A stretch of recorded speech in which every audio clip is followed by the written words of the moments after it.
तुमने मुझे बनाया जलाने के लिए, पर एक आग मेरे अंदर भी सुलग रही है।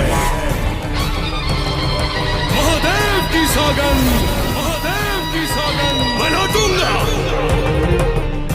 उन सबको मिटाने जिनका हाथ है मुझे बनाने में।